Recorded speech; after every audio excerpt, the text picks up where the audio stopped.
Hello students, हम लोग इस वीडियो में करने वाले हैं द टॉपिक सर्कल एंड उसके कुछ इंपॉर्टेंट कंसेप्ट्स। एंड ये video I am definitely saying कि ये आपको इतना हेल्प करने वाली है, तो ये वीडियो आपके लिए बहुत ही ज़्यादा इम्पोर्टेंट होने वाली है।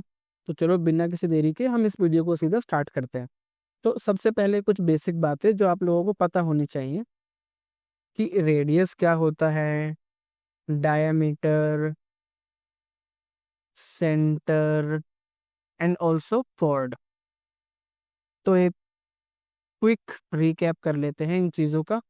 तो ये जो होती है ये मेरी रेडियस होती है, एंड अगर कोई लाइन है सेंटर से पास कर रही है वो डायमीटर होती है। एंड कॉर्ड क्या होती है, सर्कल में कहीं भी एक लाइन बना दे अगर हम ऐसे सर्कल टू सर्कल तो वो मेरी कॉर्ड होती है, और ये मेरा क्या होता है, सेंटर। ठीक है, चलो अब हम कुछ थोड़ा पढ़ते हैं एक्स्ट्रा। ये सब हम लोगों को पहले से पता है, राइट। चलो अब हम बढ़ते हैं थोड़ा आगे। तो यहाँ पे आ गया arc of a circle. Arc of a circle क्या होता है भाई, मान लो मैंने ये बनाया सर्कल, वेट अ सेकेंड, मैंने ये बनाया सर्कल कुछ, राइट। अब अगर मैंने ये सर्कल बनाया है, थोड़ा सा रफ हो गया, कोई दिक्कत नहीं, राइट। तो हम इसका कोई भी एक पोर्शन उठाते हैं ऐसे बीच से, ये जो इतना पोर्शन है ना ये मेरा आर्क है, ये मेरा आर्क है। वेट अ सेकेंड, चलो ठीक है, इस पे से कर लेते हैं, ये बेटर, राइट। चलो यहाँ ध्यान से देखो, मैंने बोला कि ये सर्कल है, तो अगर मैं इस पे दो पॉइंट ऐसे करके मार्क कर दूं, this is point A and this is point B, तो ए से लेके बी तक मेरे पास एक ये आया, एक रीजन आया ना इतना सा ऐसा करके, इसी को हम बोलते हैं आर्क। इसे ही क्या बोलते हैं हम, आर्क। ठीक है, अच्छा देखो, ये जो आया मेरा ये वाला, ये मेरा आया है माइनर आर्क, लेकिन ये एक इस तरफ से भी तो आया है, जो बड़े वाला पोर्शन है ना इसको हम लोग बोलते हैं मेजर आर्क। क्या बोलेंगे, मेजर आर्क। तो आर्क आपको समझ में आया। आर्क बेसिकली क्या है, part of a circle. Basically circle को कहीं से भी काट के हमने उसको बोल दिया कि ये है arc of the circle. Clear और नॉट, ठीक है। उसके बाद नेक्स्ट चीज ये आ गया angle subtended bye an arc. तो इस टर्म का क्या मतलब है, इस टर्म का बहुत इंपॉर्टेंट मतलब है, हर थ्योरम में ये टर्म आपकी यूज होने वाली है। तो इस टर्म का मतलब कुछ इस तरीके से है, मान लो मैंने बोला कि this is P and this is Q, तो पी क्यू मेरी क्या है यहाँ पे, so P Q is the arc. अब मैंने बोला एंगल सबटेंडेड। अब एंगल सबटेंडेड का बेसिकली मतलब है कि एक लाइन मैंने ऐसे पी से निकाली और एक लाइन मैंने ऐसे क्यू से निकाली, तो इन दोनों से लाइन निकल के एक एंगल बना या नहीं बना। तो ये जो एंगल बना है ना इसी की बात हो रही है, इसी को हम बोल रहे हैं एंगल सबटेंडेड। क्या बोल रहे हैं, एंगल सबटेंडेड। ठीक है, अब यहाँ पे जो ये वाला एंगल मैंने लिखा है ना थीटा, इसको मैंने बोला है एंगल सबटेंडेड ऑन सर्कल, कि ये मेरा एंगल कहाँ बना, सर्कल पे। लेकिन अगर मैं यही वाला एंगल, अगर मैं यही एंगल सेंटर पे बना दूं, तब मैं उसको बोलूंगा angle subtended on a centre. आप समझ रहे हो बात को, दोनों बातें में डिफरेंट है, दोनों बातें डिफरेंट हैं। एंगल दोनों आर्क से सबटेंड हुए हैं, बट एक एंगल कहाँ बना, सर्कल पे, और एक कहाँ बना, सेंटर पे। तो इसमें भी हम आगे चल के पढ़ेंगे कैसे ये दोनों डिफरेंस हैं, कैसे ये दोनों डिफरेंट है। ठीक है, अभी आप लोग ये मेन समझिए कि angle subtended bye an arc का मतलब है आर्क के दोनों पॉइंट से दो लाइनें खींच के एंगल बनाना। ठीक है, चलो अब हम सीधा बढ़ते हैं नेक्स्ट पे। तो अब हम सीधा थ्योरम स्टार्ट करते हैं, इससे आपकी अंडरस्टैंडिंग और अच्छे डेवलप हो जाएगी। एंड एक चीज, थ्योरम आपको देखने में लग सकती है काफी ज्यादा, जैसे टोटल 11 से 12 थ्योरम्स है टोटल अगर मैं एनसीईआरटी की बात करूं। लेकिन उन एनसीईआरटी में मैं टोटल कहूंगा 5 या 6 थ्योरम ही है। 5 या 6 थ्योरम में इसलिए ही बोल रहा हूँ बिकॉज जनरली थ्योरम जो है ना वो कन्वर्स में प्रेजेंट होती है। कन्वर्स क्या होता है भाई, कन्वर्स का मतलब ये होता है कि मैंने बोला, जैसे मान लीजिए एक सिंपल सा एग्जांपल, एक बहुत ही सिंपल सा एग्जांपल लेके चलते हैं। मैंने बोला कि राम और गीता, मैंने बोला कि अगर राम गीता का भाई है तो गीता राम की बहन हो गई, सिंपल सी बात है। लेकिन अगर मैं इसको घुमा के बोल दूं कि अगर गीता राम की बहन है तो राम गीता का भाई हो गया, तो आप लोग बोलोगे ना सर आपने एक ही बात को दो तरीकों से बोल दिया। तो ऐसे ही कन्वर्स होती है। कन्वर्स में वो बोलेंगे कि अगर ए है तो बी है, मतलब इसको एज अ इफेक्ट मान के हम इसको रिजल्ट बोलेंगे। लेकिन कन्वर्स में क्या होगा, हम बोल देंगे इफ बी है तो ए है। और बाकी आप लोग अभी थ्योरम करते हैं, आप लोगों को फटाक से समझ में आने वाला है एकदम बिना किसी दिक्कत के, राइट। चलो, फर्स्ट कह रहा है equal chords of circle subtend equal angle at the centre.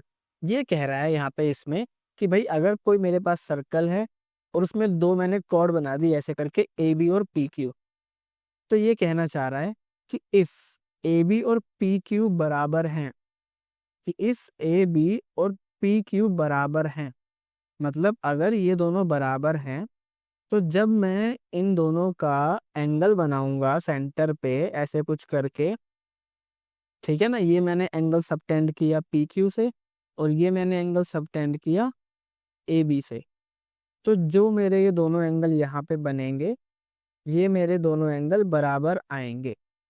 बात समझ में आ गई कि इस अगर मेरी कॉर्ड बराबर है तो जो मेरे दोनों एंगल आए, मतलब अगर मैं इस पॉइंट को ओ बोल दूं तो मैं क्या बोल सकता हूँ कि angle O A O B equal होगा एंगल पी ओ क्यू के। क्या ये बात समझ में आई? This is the first theorem कि अगर किसी सर्कल में दो कॉर्ड्स इक्वल हैं, जब हम उनसे सबटेंड करके एंगल बनाएंगे सेंटर पे तो वो भी इक्वल ही आएगा। First theorem is this, right. चलो बढ़ते हैं नेक्स्ट पे। नेक्स्ट में क्या बोल रहा है, if the angle subtended by the chords of a circle at the centre are equal then the chords are equal. अब ये वही कन्वर्स वाली बात हो गई यहाँ पे। तो देखो इसको हम कैसे लिखेंगे यहाँ पे कि मान लो दिस इज द सेंटर, ठीक है, दिस इज द सेंटर, ये मैंने एंगल सबटेंड करा दिए इन दोनों से यहाँ पे, ठीक है। अब ये यहाँ पे क्या कह रहा है, ये यहाँ पे कहना चाह रहा है कि अगर अगर दो डिफरेंट कॉर्ड के सबटेंडेड एंगल बराबर हैं, मान लो अगर मैं इसमें नाम दे दूं यहाँ पे, इसको मैंने बोल दिया एक्स वाई एंड इसको मैंने बोल दिया एम एन, तो यहाँ पे जो मुझे गिवन है वो कुछ गिवन ऐसा है कि अगर एंगल एक्स ओ वाई बराबर है एंगल एम ओ एन के। देखो पहले यहाँ पे इसने क्या बोला, पहले यहाँ इसने बोला कि अगर कॉर्ड इक्वल हुई तो एंगल इक्वल होंगे, ठीक है। यहाँ पे क्या बोल रहा है कि अगर एंगल इक्वल है, अगर एंगल इक्वल है तो लास्ट में इसने क्या बोला, कॉर्ड्स आर इक्वल, तो उल्टे ही बात बोल दी।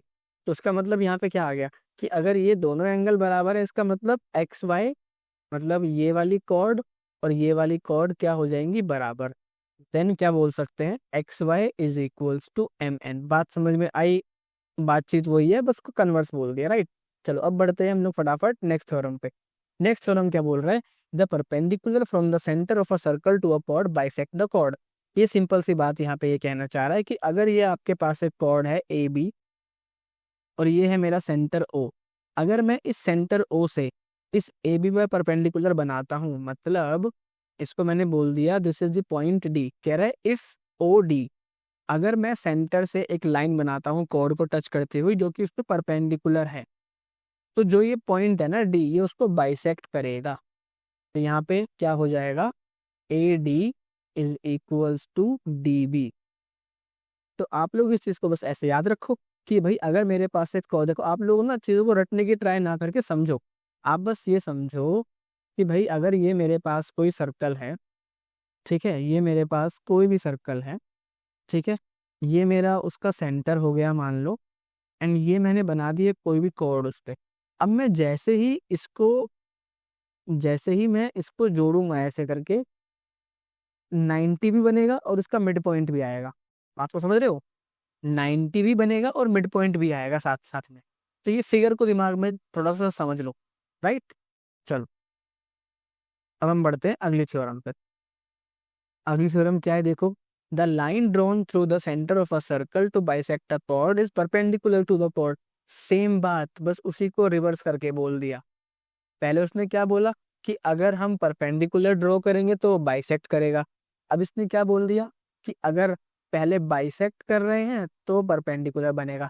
मतलब यहाँ पे इसने हमें गिवन क्या दे दिया, यहाँ पे इसने हमें गिवन पहले दिया है ये चीज, कि भाई if A D is equals to D B, तब ओ डी परपेंडिकुलर होगा ए बी के। तो आप लोगों ने देखा हमने 4 थ्योरम कर लिए, बट एक्चुअल में हमने 2 ही कंसेप्ट करे, राइट, क्योंकि वो उसी कन्वर्स थ्योरम है। चलो अगले पे आते हैं। अगला बोल रहा है, देखो ये अच्छी थ्योरम है, थोड़ी सी अच्छी है समझने के लिए। कह रहा है कि equal chords of a circle, कह रहा है equal chords of a circle, कि अगर कोई एक सर्कल है और मैं उसमें इक्वल कॉर्ड को रखता हूँ तो वो दोनों बराबर दूरी पे आएंगे। चलो पहले यहाँ पे समझ लेते हैं एक बार को कि ये क्या कहना चाह रहे हैं।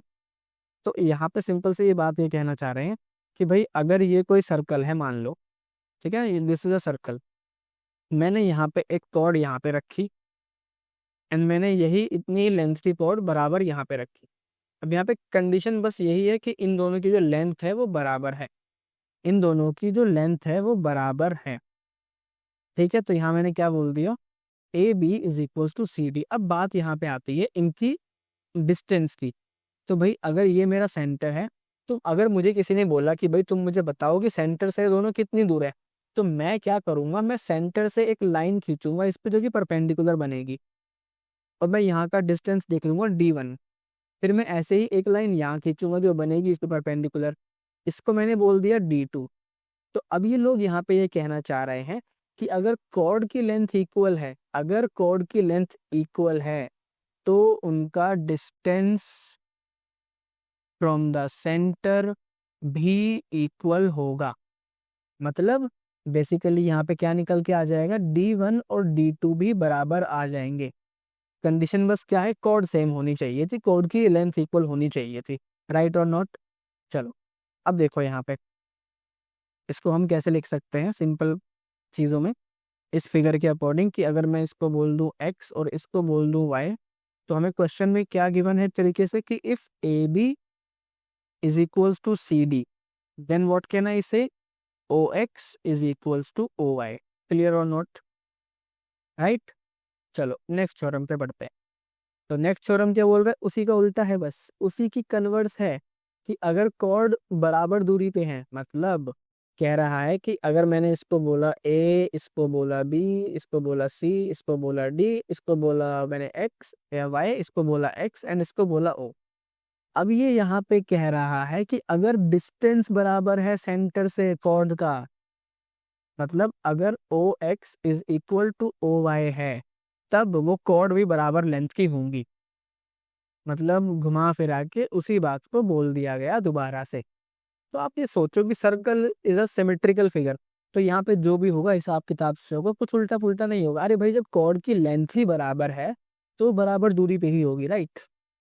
चलो next, it is one of the important, it is one of the most important theorem of the chapter.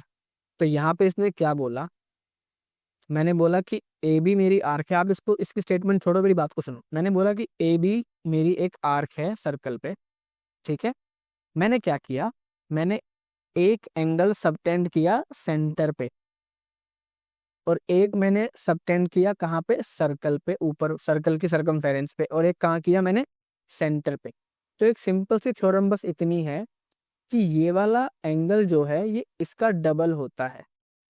फिर से सुनो, ये वाला एंगल इसका डबल होता है। नहीं समझ में आ रहा तो एक और चीज लेके सुनो, थोड़ा जल्दी समझ में आ जाएगा ऐसे आप लोगों को, ठीक है। मैंने बोला कि भाई मैंने यहाँ पे ये 2 पॉइंट लिए, ऐसे करके 2 पॉइंट लिए, एक बार मैंने एंगल सेंटर पे बनाया और एक बार मैंने एंगल बनाया सर्कल पे। बहुत गंदी फिगर बनी है, आई एम सो सॉरी ठीक। तो एक बार मैंने बनाया ऐसे करके ये सरकमफेरेंस पे, और एक बार मैंने बनाया ऐसे करके सेंटर। तो यहाँ पे जो मेन मुद्दे की बात है वो ये है कि भाई अगर ये वाला एंगल 20 है, तो जो ये वाला एंगल है ये 40 आएगा, मतलब ये वाला एंगल बेसिकली उसका डबल होगा। अब दोबारा पढ़ते हैं स्टेटमेंट को कि क्या बोलना चाह रहे हैं। देखो, the angle subtended bye an arc eight the centre, कि आर्क से सबटेंड हुआ सेंटर पे जो एंगल है is double the angle of any point on the remaining part of the circle. कि अगर मैं किसी एक ही आर्क से 2 एंगल सबटेंड करता हूं, एक सेंटर पे और एक सर्कल पे, तो उन दोनों का रिलेशन कुछ ऐसा होगा कि सेंटर वाला डबल होगा सर्कल वाले से। क्लियर और not? This was the very important theorem. चलो बढ़ते हैं नेक्स्ट की तरफ। नेक्स्ट में क्या कह रहा है? नेक्स्ट में ये कहना चाह रहा है बहुत ही सिंपल सी चीज कि भाई अगर मैंने ये एक सर्कल लिया, ठीक है, मान लो मैंने ये एक सर्कल लिया, अब मैंने इसमें कोई भी आर्क ले ली ऐसे करके, this is A and this is B. अब मैं इससे सबटेंड कर सकता हूँ बहुत सारे एंगल, ऐसे ऐसे करके कहीं भी कर सकता हूँ। मैं इस आर्क से ना जाने कितने एंगल सबटेंड कर सकता हूँ। तो ये बस ये कहना चाह रहा है कि अगर मेरे जितने भी एंगल ये सबटेंड हुए हैं ना, देखो जो मैं मार्क कर रहा हूँ, ये वाला एंगल, ये वाला एंगल, ये वाला एंगल एंड ये वाला एंगल, ये चारों एंगल सबटेंड कहाँ से हुए हैं? आर्क ए बी से। तो ये सारे के सारे बराबर होंगे, सारे के सारे बराबर होंगे, मतलब जो एंगल सेम आर्क से सबटेंड हुए हैं वो एंगल बराबर होंगे। Angle in the same segment of a circle are equal, कि ये वाले जो एंगल हैं ये बराबर ही होंगे। क्लियर और नॉट? चलो आगे बढ़ते हैं, आगे बढ़ते हैं। If a line segment joining two points, चलो ये थोड़ा अच्छा सवाल है, मतलब अच्छा बड़ा कॉन्सेप्ट है ये। इस कॉन्सेप्ट की स्टार्टिंग सर्कल से है ही नहीं। ये कह रहा है मान लो ये एक लाइन ली तुमने ऐसे करके, ठीक है, तुमने कोई दो पॉइंट लिए थे, तुमने एक लिया था ए और तुमने एक पॉइंट लिया था बी, ठीक है। अब अगर तुम कहीं भी हवा में, अगर तुम कहीं भी हवा में इन दोनों को निकाल के ऐसे दो एंगल बना देते हो, मान लो तुम लोग ऐसे इसके दो एंगल बना के तुमने हवा में कहीं भी बना सकते हो, कहीं भी। एंड अगर बाय चांस तुम्हारे ये वाले एंगल जो हैं बराबर आ गए, अगर अगर ये वाले एंगल बराबर आ गए, तो इसका मतलब पता है क्या है? इसका मतलब ये है कि दो पॉइंट तो मेरे ए और बी थे पहले वाले, अब जो मेरे दो नए पॉइंट आए हैं, एक सी और एक डी, ये मेरे हो जाएंगे साइक्लिक पॉइंट्स। क्या हो जाएंगे? Cyclic points. अब साइक्लिक पॉइंट्स क्या होते हैं? साइक्लिक पॉइंट वो होते हैं कि जिन चारों पे मैं सर्कल को ट्रेस कर सकता हूँ, मतलब आसान भाषा में कि यहाँ पे एक ऐसे करके एक सर्कल बन सकता है जो इन चारों पॉइंट को टच करेगा, ठीक है। और ऐसे ही क्वाड्रिलेटरल को हम लोग बोलते हैं साइक्लिक क्वाड्रिलेटरल, ठीक है। सिंपल सा मतलब दोबारा समझो एक दूसरे तरीके से, कि अगर ये कोई सर्कल है, अगर ये कोई सर्कल है, मैंने इस सर्कल पे चार पॉइंट लिए ऐसे करके, रेंडमली कुछ भी ले लिए मैंने चार पॉइंट, मान लो ये चार पॉइंट ले लिए। अब अगर मैं इन चारों को जोड़ दूं तो जो मेरा ये क्वाड्रिलेटरल बना, इसको हम लोग बोलते हैं साइक्लिक क्वाड्रिलेटरल। बात समझ में आई या नहीं? क्लियर और नॉट? साइक्लिक क्वाड्रिलेटरल बेसिकली ऐसा क्वाड्रिलेटरल जो सर्कल के ऊपर रखा हुआ है, जो सर्कल के ऊपर रखा हुआ है, ठीक है। चलो आगे। The sum of either pair of opposite angles of a cyclic quadrilateral is 180। ये कह रहा है कि अगर कोई साइक्लिक क्वाड्रिलेटरल है तो जो उसके ऑपोजिट एंगल होते हैं ना, उनका सम जो होता है वो 180 होता है। मतलब angle A plus angle C कितना हो जाएगा? 180। एंड एंगल डी और एंगल बी का सम भी कितना हो जाएगा? 180। कि जो साइक्लिक क्वाड्रिलेटरल है उसके सामने वाले एंगल का सम 180 ही होता है। बात समझ में आ गई? यहाँ इसने क्या बोला है कि अगर साइक्लिक क्वाड्रिलेटरल है तब उसका सम 180 होगा। नेक्स्ट थ्योरम क्या बोलेगा, देखो सुनो ध्यान से। नेक्स्ट थ्योरम कह रहा है कि अगर कोई भी एक क्वाड्रिलेटरल है, देखो इसने साइक्लिक का नाम नहीं लिया, इसने बोला sum of pair of quadrilateral angle of, मतलब sum of pair of opposite angles of quadrilateral.